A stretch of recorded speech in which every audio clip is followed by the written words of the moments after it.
Nah, sebelum kita melangkah lebih jauh, kalian tahu nggak sih bahwa ternyata berbohong itu ada loh teorinya?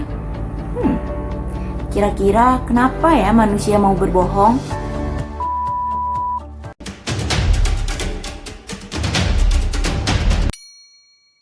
Teori pertama adalah teori inokulasi. Teori ini juga sering disebut sebagai teori suntikan. Dikemukakan oleh William J. Maguire pada tahun 1960-an. Teori ini mengambil analogi dari peristiwa medis, yaitu untuk menahan penyakit tertentu, maka kita memerlukan yang namanya suntikan atau vaksin. Hal ini sejalan dengan proses komunikasi, yang dimana penyuntikan informasi maupun argumentasi balasan sangat diperlukan agar seseorang tidak lebih mudah untuk dipersuasif untuk melawan keyakinan yang mereka miliki. Teori kedua adalah teori peluru. Teori ini dikemukakan oleh Wilbur Schramm pada tahun 1950-an. Nah, sebagaimana konsep peluru yang apabila ditembakkan, maka ia akan mengenai sasarannya yang bersifat diam dengan cepat. Sejalan dengan proses komunikasi, teori ini beranggapan bahwa seorang komunikator dapat menembakkan informasi tertentu kepada komunikan yang bersifat pasif, sehingga dapat lebih mudah untuk terpapar informasi tersebut. Teori ketiga adalah teori nativisme. Teori ini dikemukakan kembali oleh Chomsky dan Hadley pada tahun 1993. Nah, teori ini percaya bahwa manusia adalah satu-satunya makhluk Tuhan yang memiliki kemampuan untuk berkomunikasi secara verbal atau adanya kemampuan bawaan dari lahir untuk memahami tata bahasa hingga menjadi suatu kalimat yang kompleks.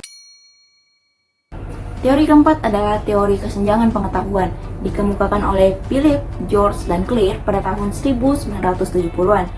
Teori ini menganggap bahwa status sosial dan ekonomi yang dimiliki seseorang akan mempengaruhi bagaimana mereka memperoleh informasi dari media massa.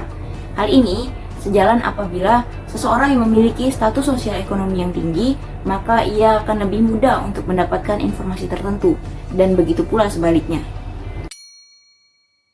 Teori kelima adalah teori kultivasi. Teori ini dikemukakan oleh George Gardner pada tahun 1969. Teori ini mengungkapkan bagaimana televisi ternyata dapat berpengaruh dan memupuk persepsi masyarakat terhadap kehidupan realitas. Yang keenam adalah teori ketergantungan media massa. Teori ini dikemukakan oleh Sandra Bell dan Melvin Devler pada tahun 1976.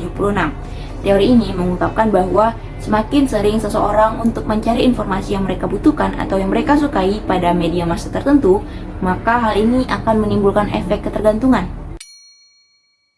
Teori ketujuh adalah teori perbedaan individu, dikemukakan juga oleh Melvin Devler, yang dimana ia beranggapan bahwa pesan-pesan media memiliki stimulus yang akan menghasilkan respon-respon yang berbeda terhadap khalayak yang menyaksikannya. Hal ini dilatar belakangi karena adanya perbedaan individu seperti perbedaan jenis kelamin, perbedaan minat, perbedaan pemikiran, serta perbedaan latar belakang. Teori yang kedelapan adalah teori penggolongan sosial. Teori ini juga dikemukakan oleh Melvin Devler pada tahun 1970. Teori ini beranggapan bahwa akan terdapat kumpulan maupun kelompok dari kategori-kategori sosial yang ada di masyarakat yang nantinya akan memberikan tanggapan yang seragam terhadap terpaan media. Dengan adanya penggolongan sosial ini, kemudian akan muncul media massa yang bersifat spesial atau khusus yang diperuntukkan bagi kalangan-kalangan tertentu.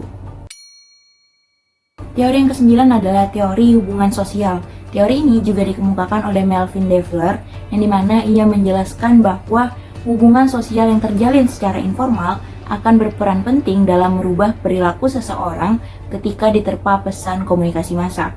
Nah, pesan media yang disampaikan melalui perantara atau opinion leader kemudian akan mempengaruhi mereka yang disebut sebagai pencari informasi atau opinion seeker dan mereka yang menerima informasi secara pasif. Teori yang ke-10 selanjutnya adalah teori norma budaya.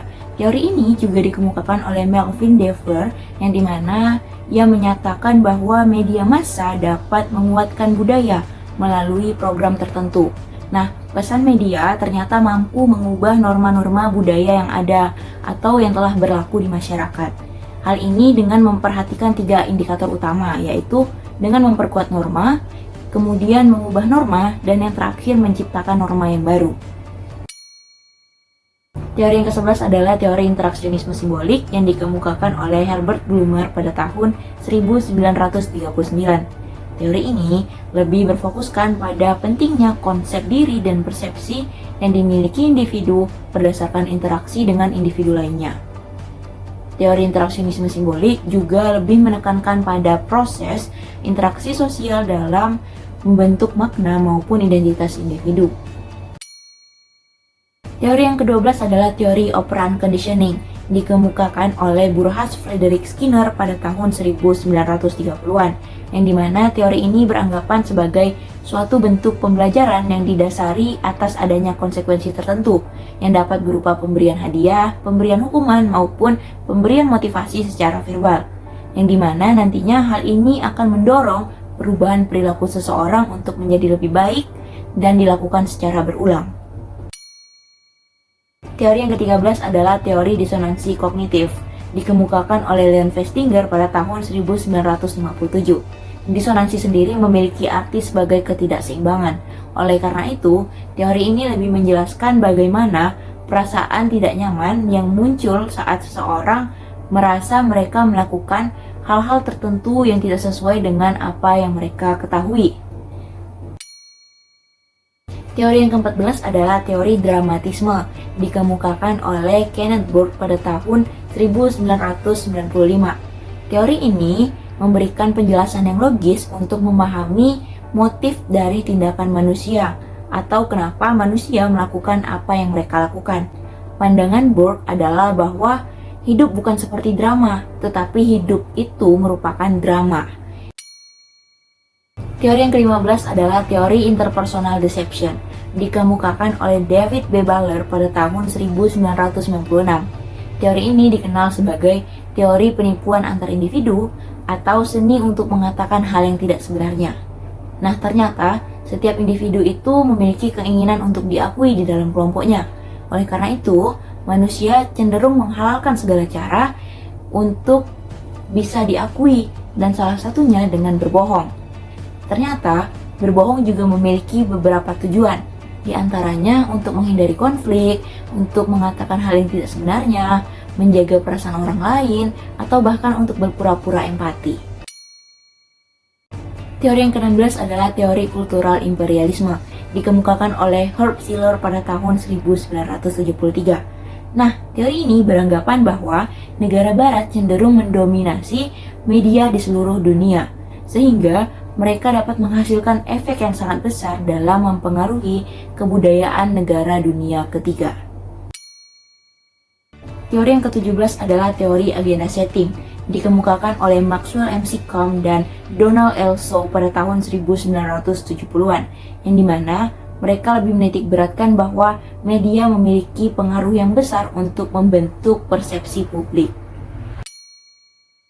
Teori ke-18 adalah teori spiral of silence yang dikemukakan oleh Elizabeth Noel Newman. Nah, teori ini menitik beratkan pada pembentukan opini publik, yang dimana bahwa orang-orang yang memiliki sudut pandang minoritas lebih cenderung bersifat diam dan tidak banyak untuk berkomunikasi. Sedangkan orang-orang yang memegang sudut pandang mayoritas akan lebih terdorong untuk lebih banyak berbicara dan mengungkapkan aspirasi. Teori ke-19 adalah teori framing yang dikemukakan oleh Erving Goffman. Ia berpendapat bahwa media memiliki kecenderungan untuk memusatkan perhatian publik pada peristiwa tertentu. Teori yang ke-20 adalah teori efek persuasi yang dikemukakan oleh Albert Bandura. Teori ini mencakup keyakinan pribadi terkait kemampuan media untuk mempengaruhi perilaku individu. Teori ke-21 adalah teori pertukaran atau exchange theory yang dikemukakan oleh George Homans.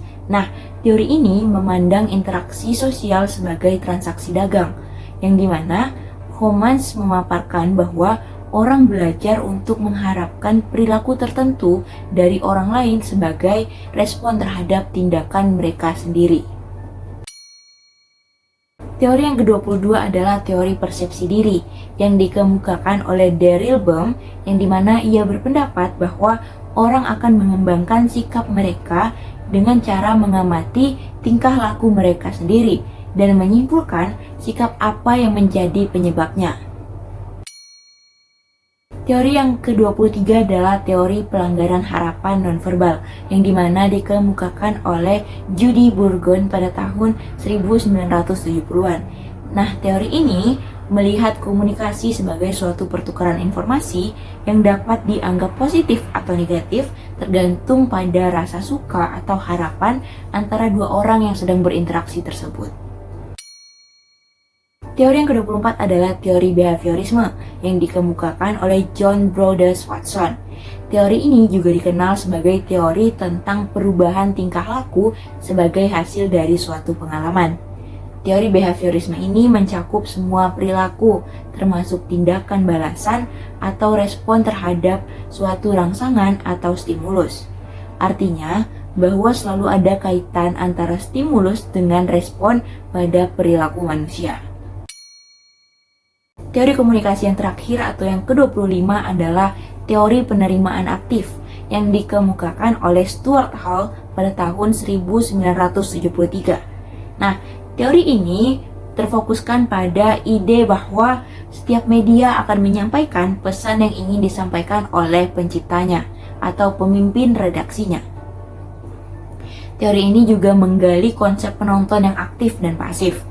Penonton yang aktif adalah penonton yang sering mengajukan pertanyaan atau berpikir kritis terkait pesan yang mereka sampaikan. Sedangkan penonton yang bersifat pasif adalah penonton yang hanya menerima terpaan dari pesan-pesan yang mereka sampaikan.